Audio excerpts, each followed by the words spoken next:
Court का आदेश, ज्ञानवापी के मौलानाओं में भयंकर घबराहट। काशी में ज्ञानवापी का विवाद अब एक अहम मोड़ पर आ खड़ा हुआ है। काशी की अदालत ने आदेश दिया है कि ईद के बाद और 10 मई के पहले ज्ञानवापी ढांचे की वीडियोग्राफी करवाई जाएगी।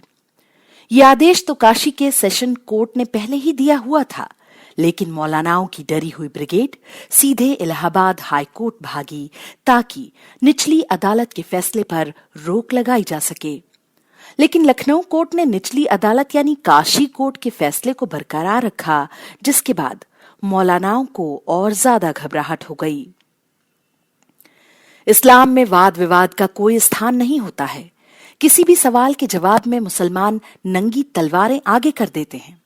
दरअसल उनका धर्म इतना अतार्किक और कमजोर है कि उसकी सुरक्षा के लिए तलवार एक अनिवार्य आवश्यकता होती है। उनको ये डर हमेशा रहता है कि कहीं उनका मजहबी खोखलापन सबके सामने ना आ जाए। इसलिए उनकी ये रणनीति होती है कि लोगों को डराओ, धमकाओ और गर्दनें काटने की धमकी दो। दरअसल उनकी इस उग्रता की मूल वजह उनका भय ही है। अब ज्ञानवापी का वो ढांचा जो पहले काशी विश्वनाथ मंदिर का हिस्सा था और जिसे औरंगजेब के आदेश पर ध्वस्त कर दिया गया था, आजकल इस्लामी समाज के गले की नई हड्डी बन चुका है। अब ये तो सर्वविदित है कि काशी विश्वनाथ मंदिर के ही स्तंभ ज्ञानवापी मस्जिद में लगे हुए हैं। तस्वीरों की रिकॉर्डिंग दुनिया के सामने आएगी तो मौलानाओं के साथ साथ इस्लामियों के द्वारा की गई भयंकर तोड़फोड़ और पुरातन गुंडागर्दी का भी खुलासा हो ही जाएगा। यही वजह है कि ज्ञानवापी के मौलानाओं को काफी डर लग रहा है। उनको पता है कि उनकी पोल खुलने वाली है। इसलिए अंजुमन इंतजामिया मस्जिद कमेटी ने वीडियोग्राफी कराए जाने के फैसले का विरोध जताया है। अंजुमन इंतजामिया मस्जिद कमेटी के जॉइंट सेक्रेटरी सैयद मोहम्मद यासीन ने कहा है कि वो मस्जिद के अंदर किसी भी गैर मुस्लिम को प्रवेश ही नहीं करने देंगे।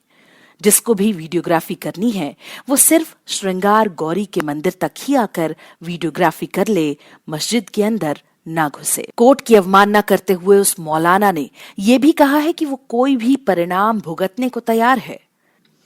अदालत से हम सभी की अपील है कि ऐसे मौलाना पर अवमानना की बेहद सख्त कार्रवाई की जाए। पुलिस प्रशासन से हमारी अपील है कि अदालत के आदेश को जल्द लागू करवाया जाए।